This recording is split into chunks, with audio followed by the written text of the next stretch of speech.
Hello everyone, আসসালামু আলাইকুম। Welcome back to my another new video. আপনারা সবাই কেমন আছেন?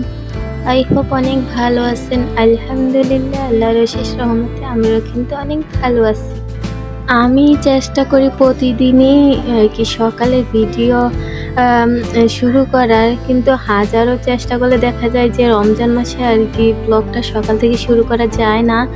তো আজকে ভাবলাম যে যেভাবেই হোক না কেন সকাল থেকেই আমি ব্লগটা কন্টিনিউ করব।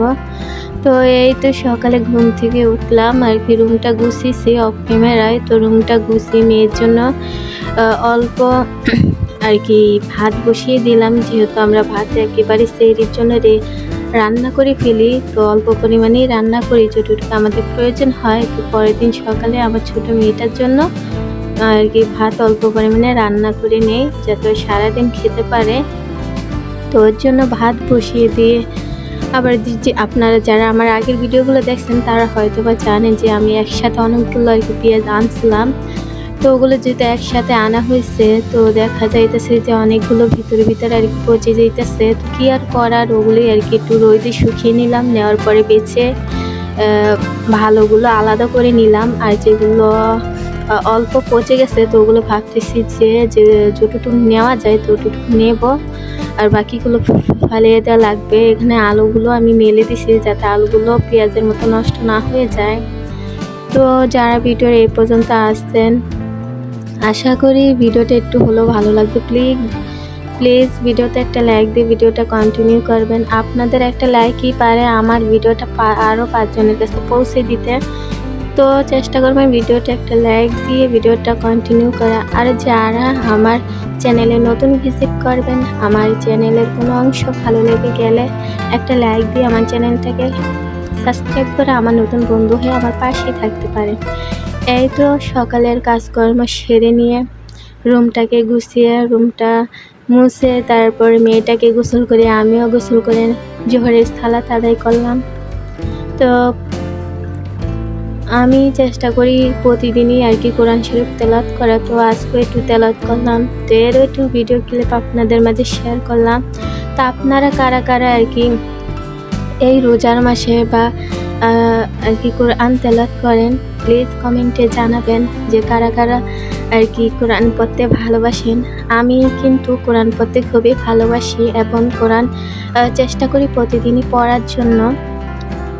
তো এখানে আমি কোরআনটা পড়তেছিলাম।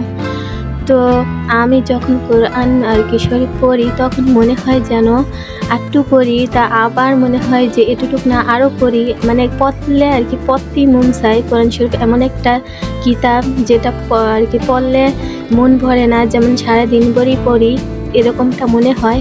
তো আমি পড়তেছিলাম আর দেখি জোহরে, যেহেতু রান্নাটা আমার বিকালের আগে সারতে হবে, যেহেতু জোহর নামাজ পড়ে আমি কোরআন তেলাওয়াত করতেছিলাম। তো যেহেতু রান্না করতে হবে, তো যতটুকু সময় বেশি পড়ার ইচ্ছে ছিল অতটুকু পড়তে পারিনি, যেহেতু রান্না করা লাগবে ওই কারণে উঠে গেছিলাম।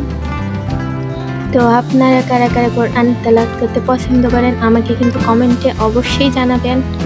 কারা কারা কোরআন তেলাওয়াত করতে ভালোবাসেন। আর কোরআন এমন একটা কিতাব যে কিতাব আমাদের সঠিক পথ নির্দেশন করে, এবং সঠিক পথ কিভাবে আমরা যাব এই কোরআনের মধ্যে কিন্তু সবই সুন্দরভাবে উল্লেখ করা আছে। আর কোরআন হচ্ছে এমন একটা কিতাব যেখানে শান্তি, মানে পড়লে শান্তি লাগে, ধরলে সওয়াব, পড়লে সওয়াব। যে আপনার কোরআন তেলাওয়াত শুনবে তারও কিন্তু সওয়াব আছে। তো কেউ যদি কোরআন তেলাওয়াত করে আপনি কিন্তু মন দিয়ে শুনতে পারেন, আপনি শুনলে কিন্তু আপনারও সওয়াব আছে। ভাববেন না যে উনি কোরআন তেলাওয়াত করে উনারই শুধু সওয়াব আছে, আপনারও কিন্তু সওয়াব হবে যদি আপনি মন দিয়ে কোরআন তেলাওয়াতটা শোনেন।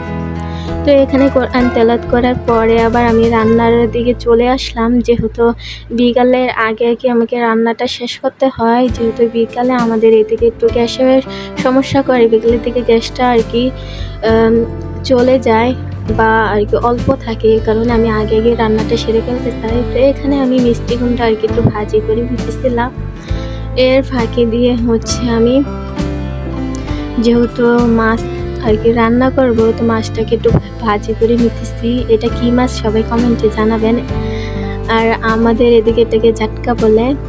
তো কার এলাকায় কী বলে অবশ্যই কমেন্টে জানাবেন। তো জাটকা মাছটা আমি ভালোভাবে ভেজে নিতেছিলাম। ভেজে আজকে টমেটো আলু দিয়ে একটু রান্না করে নেব। আর আমার মনে হয় মাংসের চেয়ে আমার আর কি মাছটাই ভালো লাগে বেশি। আমি চেষ্টা করি সবসময় ভাজি ভর্তার সাথে এক পদের মাছ রাখার, আর সেটা যে মাছই হোক না কেন। আমার আবার বড় মাছ খেতে খুবই ভালো লাগে। আমার কিন্তু ছোটো মাছ খেতে আমি পছন্দ করি না। তো আর কি, এই তো আপনাদের সাথে কথা বলতে বলতে কিন্তু আমি তরকারি মশলাটাকে সুন্দরভাবে কষিয়ে নিতেছিলাম। এই তো তরকারি রান্না করার পরও আমার কিন্তু অনেক কাজ আর কি রুমের মধ্যে আছে, যেমন রুমটা গুছানো, তারপরে বাহিরে কিছু কাপড় চোপড় আছে, রান্না বান্নার পাশাপাশি কিন্তু আমাকে ওগুলো করতে হয়। তো আমার কিন্তু এই যে এখানে দেখতেছেন তরকারি কিন্তু মাশাআল্লাহ কষানো হয়ে গেছে।